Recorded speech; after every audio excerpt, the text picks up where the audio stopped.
So I have my Apple with Wings animation all set here in Apple with Wings sequence. That looks pretty good. Now let's go nest it inside of another sequence and make this a little bit more active. If I come over here to sequence 1, I can see I have my nice cloud background here, but as I scroll back and forth, I can see while I was playing around earlier, I've animated this. If you ever want to reset all of your keyframes and just kind of get it back to the static, by turning off the toggle animation, it's actually going to ask you, hey, by turning this off, it's going to delete all those keyframes for all of the position. Just say yes, and go through, and we'll just turn these all off. And now my keyframes are gone. And once my keyframes are gone, by clicking on this little reset button, that's going to pop it back to its default. So you can see it's 100% scale, 0% rotation, etc. So now I just have a nice static background. I'm going to go find my Apple with Wings sequence and put that in as if it was just a video clip. I'm just going to put it on top in video track 2. And sure enough, now we can actually see if I play this, there's my flappy apple wing. And it's doing exactly what we asked it to do. It's just kind of flapping in the middle there. I'm going to extend my clouds background a little bit, so I'm just going to pull that out. And I want to animate the entire sequence here, so it goes from the left to the right, so it goes off the screen. Follow the exact same principles we did before. So I'm just going to come over to about 1 second, and I'm going to click on my little icon right here so I can then modify all these options here. So I'm going to scale this down a little bit. I don't want it to be that large.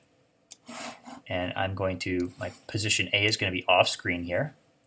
Just position it here. So from 0 to 1, it's going to be off screen and that small. And then I'm going to have it fly across the screen. That requires position. So as soon as I click on my position here at 1 second, it adds a keyframe. So from 0 to 1, nothing's changed. How long do I want this to take to go across the screen? Let's kind of pull this out here, and let's say I'm just going to go up to 5 seconds. So it's going to take 4 seconds to go across the screen. This is already active, so all I need to do is change its position. And as I pull this out, you can see the path that it's going to take, and each of those little dots actually is a frame in your 24 frames a second animation. So there we go. Here's position 1, here's position 2, and here's our animation. Flap, flap, flap. Now, was that too fast? Was it too slow? You don't have to go back and start over again. You could actually just change the keyframes. So here's position 2. Do you want the animation to go faster? Just put those keyframes closer to one another.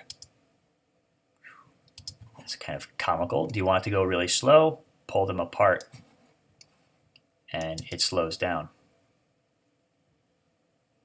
So the beauty of this is we did kind of a cycle animation within the actual Apple with Wings sequence, and then we could actually animate that sequence. Again, if I wanted to go back and then do a scale, I could just say here on frame 1, it's at 51 scale.